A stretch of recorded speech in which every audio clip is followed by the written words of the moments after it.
Le groupe terroriste du M23, soutenu par le Rwanda, a provoqué une crise humanitaire sans précédent avec près de 7 millions de déplacés internes. Cette agression constitue une violation majeure de notre souveraineté nationale. Nous appelons la communauté internationale à condamner fermement ces actes et à imposer des sanctions ciblées contre le Rwanda pour son rôle déstabilisateur et néfaste. Nous exigeons le retrait immédiat et inconditionnel des troupes rwandaises de notre territoire. Bien que les récentes initiatives diplomatiques telles que les pourparlers de Luanda soient encourageantes, elles ne doivent aucunement occulter l'urgence de cette action essentielle. Donc à chaque fois qu'il a l'occasion de pleurnicher, il ne s'empêche pas de pleurnicher. Il se permet totalement de faire les mêmes accusations, mais sans pourtant tirer les actes de ce qu'il dit. En tout cas, c'était lors du 70e Assemblée Générale de l'ONU. Le président Félix Antoine Tshisekedi, le président de la République démocratique du Congo, il a appelé les différents pays de l'ONU à faire quoi? À faire des sanctions contre le Rwanda et les éléments du M23. Là, on se dit que là, il n'a rien compris. Hein. Il n'a vraiment rien compris. Comment ça se fait qu'à chaque sommet de l'ONU, qu'il se présente, c'est ce qu'il vient de dire. Il ne parle de rien d'autre. Hein. Il ne parle que de ça. Mais il ne se rend pas compte que tout ce qu'il dit là, les autres sont même fatigués d'écouter ses paroles. Hein. Ils sont fatigués d'écouter ses paroles. Qu'est-ce qu'il nous raconte encore? Tu n'arrives pas à prendre des mesures efficaces dans ta nation. Tu viens tous les jours pleurnicher à chaque sommet. C'est son sommet idéal. Le sommet idéal de Félix Antoine Tshisekedi qu'il attend toujours, c'est le sommet de l'ONU, où il est devant la tribune de tous les présidents et il pense que son message va pouvoir passer alors qu'il se trompe. Nous, on l'avait déjà dit. On l'avait déjà dit. Il ne veut pas comprendre qu'il ne sera jamais aidé. C'est ça le problème. C'est incroyable. Toutes les années, tu arrives avec les mêmes propositions, les mêmes paroles.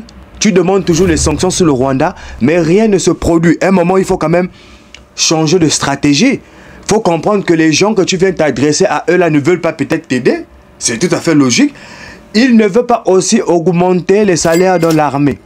On l'avait conseillé d'augmenter les salaires, de recruter massivement dans l'armée congolaise afin que les frères puissent vivre convenablement pour sécuriser la nation. Il ne veut pas faire cela. On a aussi demandé de changer des partenaires. Les partenaires qu'ils demandent toujours les armes. Que donnez-moi les armes, s'il vous plaît. Je veux pouvoir sécuriser ma nation. Il n'y a rien. Mais il continue toujours. C'est vraiment incroyable. Hein? Vous êtes sûr qu'on va laisser ce président-là terminer son mandat? C'est pas possible. C'est pas possible. Une petite nation comme le Rwanda. Bien évidemment, ils sont financés par toutes les grosses puissances. Mais la République démocratique du Congo, avec ses 100 et quelques millions d'habitants, n'arrive pas à sécuriser ce territoire. Qu'est-ce que tu fais en tant que président de la République? Libère la nation, quelqu'un d'autre viendra avec d'autres propositions. C'est un deuxième mandat. De toutes les manières, vous pouvez déjà même savoir, hein, on n'ose même pas imaginer qu'il pourra avoir lui-même un peu d'espoir pour nous dire qu'il va se présenter pour un troisième mandat. Je n'espère même pas hein, que cette idée peut même surgir de son cerveau. Faut même pas qu'il pense. Faut même pas qu'il pense parce que du début de son premier mandat jusqu'à la fin de son second mandat, on sera pratiquement à plus de 10 ans qu'il sera à la tête du pays et il va toujours nous constater les mêmes problèmes. Nous allons nous demander humblement de faire ses bagages et de rentrer. En tout cas, qu'on a vu, vous savez que le sommet de l'ONU, c'est un sommet où la majorité des pays du tiers-monde, ils arrivent, chacun avec leurs exigences, avec leurs problèmes. Donc chacun arrive. Lui, il est arrivé. C'est les mêmes choses. Les autres l'ont dit ça, que c'est les mêmes choses. Le sommet antérieur de l'ONU, tu es venu, tu nous as fait le même discours. Donc tu n'as pas pris, entre-temps, des mesures. Entre-temps, tu n'as pas pris des décisions. Entre-temps, tu n'as pas changé de partenaire. C'est pas possible. En tout cas, on avait quand même souhaité partager cette information aux partisans de Fachi, de Félix Antoine Tshisekedi, qui sont en train de venir nous dire comme quoi ils sécurisent la nation tout le temps. Le M23 agresse les frères là-bas, dans l'est du Congo. Et on ne voit pas les partisans de Félix Antoine Tshisekedi venir dire quelque chose. On apprend même que dans l'armée, il y a des fuites. Les gens sont en train de se tailler de l'armée.